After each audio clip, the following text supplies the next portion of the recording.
Hello children, this is Grandma Carla back with more of Charlotte's Web, and today we are on chapter 8. A talk at home. On Sunday morning, Mr. and Mrs. Arable and Fern were sitting at breakfast in the kitchen. Avery had finished and was upstairs looking for a slingshot. "Did you know that Uncle Homer's goslings have hatched?" asked Fern. "How many?" asked Mr. Arable. "7," replied Fern. "There were 8 eggs, but 1 egg didn't hatch, and the goose told Templeton she didn't want it anymore, so he took it away." "The goose did what?" asked Mrs. Arable, gazing at her daughter with a queer, worried look. "Told Templeton that she didn't want the egg anymore," repeated Fern. "Who is Templeton?" asked Mrs. Arable. "He's the rat," replied Fern. "None of us like him much." "Who's us?" asked Mr. Arable. "Oh, everybody in the barn cellar. Wilbur and the sheep and the lambs and the goose and the gander and the goslings and Charlotte and me." "Charlotte?" asked Mrs. Arable. "Who's Charlotte?" "She's Wilbur's best friend. She's terribly clever."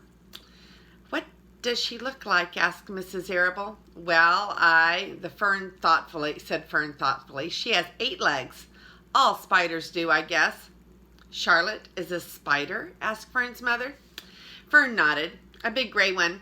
She has a web across the top of Wilbur's doorway. She catches flies and sucks their blood. Wilbur adores her."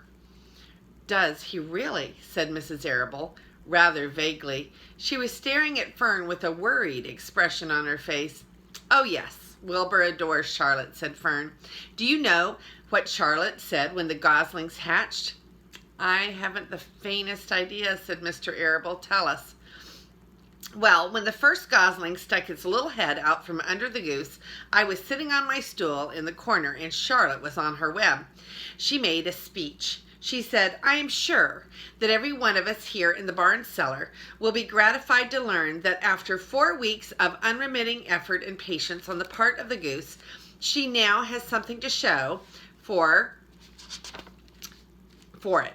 Don't you think that was a pleasant thing for her to say?" "Yes, I do," said Mrs. Arable. "And now, Fern, it's time to get ready for Sunday school. And tell Avery to get ready. And this afternoon you can tell me more about what goes on in Uncle Homer's barn. Aren't you spending quite a lot of time there? You go there almost every afternoon, don't you?" "I like it there," said Fern. She wiped her mouth and ran upstairs. After she had left the room, Mrs. Arable spoke in a low voice to her husband. "I worry about Fern," she said. "Did you hear the way she rambled on about the animals, pretending that they talked?" Mr. Arable chuckled. "Maybe they do talk," he said. "I've sometimes wondered. At any rate, don't worry about Fern. She's just got a lively imagination. Kids think they hear all sorts of things." "Just the same, I do worry about her," replied Mrs. Arable. "I think I shall ask Dr. Dorian about her the next time I see him. He loves Fern almost as much as we do, and I want him to know how queerly she is acting about that pig and everything. I don't think it's normal. You know perfectly well animals don't talk."